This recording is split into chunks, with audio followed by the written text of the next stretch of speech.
And now, the moment you've all been waiting for. You're tuned in to Tapped Out. Hosted by Brendan Tobin and Sean Levine. Only on the BetQL Network.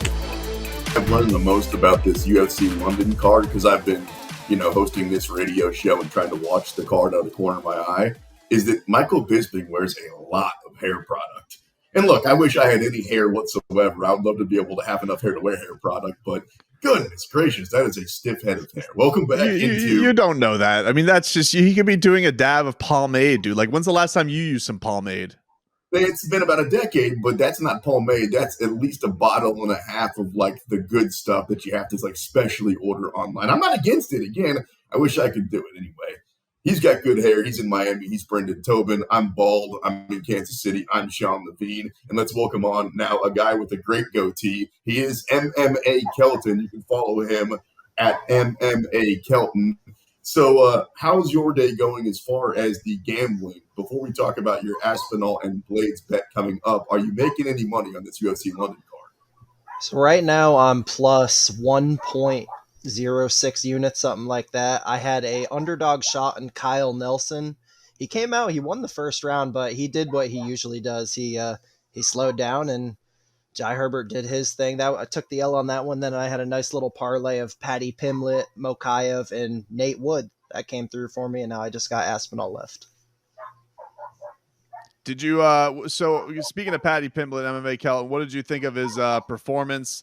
A lot of pressure on this guy, a lot of scrutiny is going to come with every time he steps in the cage, but like you go and you do that and do it in creative fashion. I mean, guy's star looks like it's just going to continue to rise after something like that.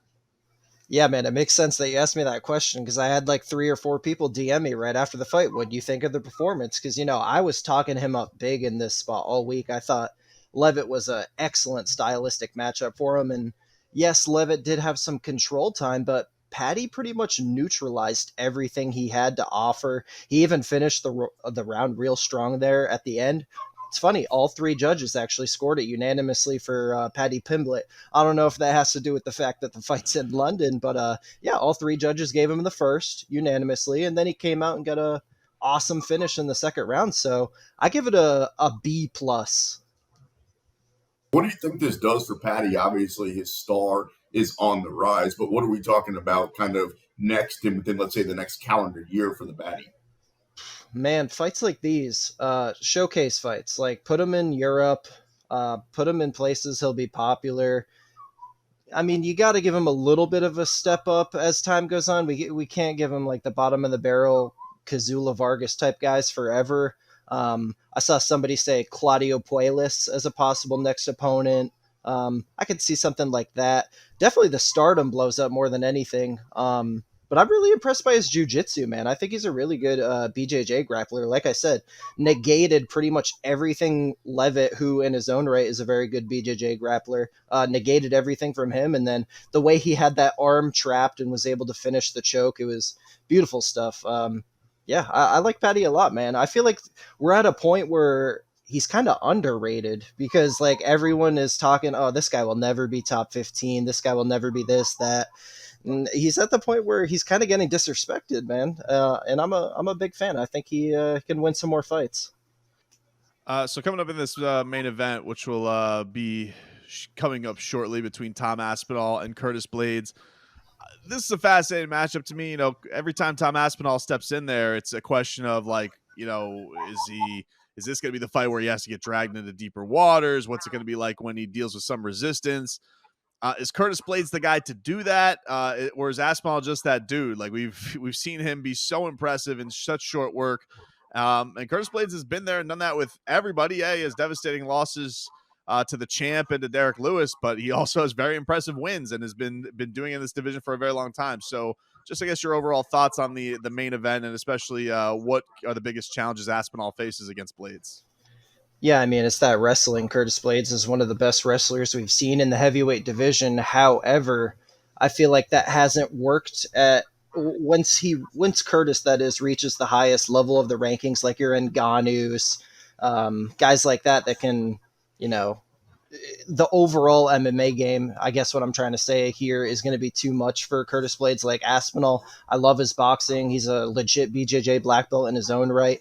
I've seen him negate some good wrestling in the past. Like I think he has all the tools to win this fight. And it's funny, a lot of people are bringing up the fact that Curtis Blades has been that 5-round distance before, has that experience, and Aspinall doesn't. But if you really think about it, Blades has only been to the 5th round once, and it was against Volkov, and Volkov actually gave him big problems in that 5th round. I believe he took it unanimously, almost finished Curtis Blades. So like, you're gonna bring up that 5th round as a reason why 5 rounds is an advantage for Curtis Blades. I don't buy it. I know Aspinall, he slowed down a little bit in the Arlovsky fight, but like, firstly, he went off on like a 50 punch combination and he finished him in the 2nd round anyway. So I don't buy some of the narratives. I think Tom Aspinall's the truth and he's about to make a statement here.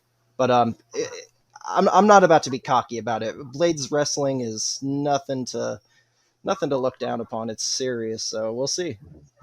Some of the best in the division, although the top of the division right now is completely crowded and messy with the whole Ngannou situation. And do we even know if he wants to come back and fight? When's he going to be healthy? We're talking with MMAKelton at MMAKelton on Twitter, joining us on Tapped Out, Brendan Tobin, and I'm Sean Levine. Let's talk about a couple of the other fights that were announced this week. Nate Diaz versus Hamzat Chimaev. Like, how surprised are you that that's the final fight on Nate's contract? I'm not surprised at all. I feel like the UFC is trying to put the nail in the coffin of Nate Diaz's UFC career. Nate wants his last fight so he can, scoot on out, do other things. And the UFC is saying, well, this is the fight you have to take. And it's pretty obvious this is the one they've been working on for a while, too. I don't know if you guys remember when that leaked backstage picture came out where they had Chimaev, Nate pinned for, I think, International Fight Week, or maybe even a card before that. But this is clearly one they've been working on for a while, and why not? Why not give why not give Hamzat Chimaev a huge name like Nate Diaz to go on to his record? Makes complete sense to me. Obviously, the betting odds are going to be ridiculous, but as far as the fight coming together, it makes sense to me. A fight that did have ridiculous odds the last time it came around was Juliana Pena versus Amanda Nunes 1. And Juliana shocked the world, man. No, not many people gave her a chance, probably outside her family, of winning that fight. They're doing it again next week. How are you liking this one swinging? Do you think that she gets it done again? Do you buy into the idea that Amanda was a little bit burnt out? Do you think she's past her prime? What do you like going into this rematch next week? I do kind of buy into the fact that Amanda was getting a little burnt out. She had just recently started a family. There really wasn't much left to prove anymore. Double champ, greatest women's fighter of all time. Probably underestimated Juliana Pena a little bit. So I kind of feel like if Amanda was really completely done, she probably just would have called it a career after that fight. But the fact that she wants to come back and avenge that loss, that shows me that she will be more motivated this time. And skill for skill, it's kind of hard to not pick Amanda Nunes in this fight. But you look at the betting odds, they're not as wide as last time, but you're still getting like plus 200 odds on Juliana Pena. So if you want to take the more motivated fighter with probably a lot more left to give in the sport, I don't mind the big underdog shot on Pena once again. But from a pure pick perspective, it's hard for me to pick against Amanda Nunes. I mean, if she comes in here motivated, we know what she can do. The serious BJJ black belt, the power. I mean, she's the GOAT for a reason. But looking forward to it very much to see what happens. The numbers I'm looking at right now, Juliana Pena coming off a win, plus 230. Amanda Nunes, minus 275 for the Lioness. So it is an interesting one to see how the money comes in next Saturday night. We're breaking down a little fight talk with MMAKelton at MMAKelton joining us here on the BetQL network. So you talk about playing the underdog money. Sean O'Malley versus Petr Yan, another one that I guess I was kind of surprised to see announced. O'Malley, a more than 3-1 underdog. Would he maybe be worth a play? Yeah, I mean, if I had to bet a side right now, I'd rather bet Sean O'Malley plus 350 than Petr Yan in that minus 500 range. So, yeah, I mean, Sean O'Malley, the one thing that stands out to me with him is just how dang big he is for that weight class and the reach. And I mean, that reaches a problem for a lot of guys. And Piotr Jan, as impressive as he's been, I kind of feel like stylistically O'Malley can give him problems on the feet. Like, I feel like this line is so inflated due to the fact that most people are, think Peter Yan is 1-1 against the current champ, and this is obviously a massive step up for O'Malley. But I don't think you should underestimate the skills of Sean O'Malley. The dude is a very serious boxer, gets better every single time. Another reason the Pedro Munoz fight wasn't exactly awe-inspiring, but the fact is Pedro Munoz didn't land a single head strike in that fight. Sean O'Malley was checking every single leg kick. Yeah, it was a little boring and it ended in a no contest, but I mean, O'Malley is getting a rightful, deserved step up, in my opinion.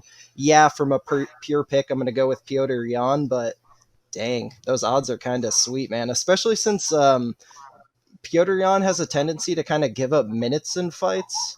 Like, I kind of feel like the minutes are going to be won by the rangier fighter here. It's just a matter of, is Piotr Jan going to land powerful enough strikes to sway the rounds? Can he get takedowns? Very, very interesting fight, man. It stands out a lot closer to me than the current odds indicate. We were just talking about before you hopped on here, MMAKelton, about the Islam Makhachev and Charles Oliveira matchup. Islam's a favorite. I don't get it. I get that he's buddies with the Khabib. We haven't seen him do it against anybody the caliber of a Charles Oliveira. And I say this as somebody who was late to the Charles Oliveira party. Like, I was very much on that. He's got to show me. But he keeps showing me. So quickly, we got about 30 seconds here. Is it crazy that Islam is a favorite in this matchup? No, I don't think it's crazy. I mean, I don't think it's crazy either way. Like, this is a true pick'em fight in my eyes. Like, it's really, truly, this is almost like the fight that we kind of got with Khabib and Tony Ferguson, where you see one guy with a massive wrestling upside, but then the other guy has all the other intangibles, like the super dangerous striking, the super dangerous BJJ. So, I mean, it's just a matter of, is Charles going to be able to stop the wrestling from Makhachev, or is he going to be able to catch him along the way? It's really super intriguing. I think it's so close to call. The fight's in Abu Dhabi, which I think that's notable. I think that might be part of the reason why Islam is the favorite. Judges tend to like those the fighters from that region of the world over there. So we'll see. Great fight, though. That is MMAKelton joining us here on Tapped Out. You're locked into the BetQL Network.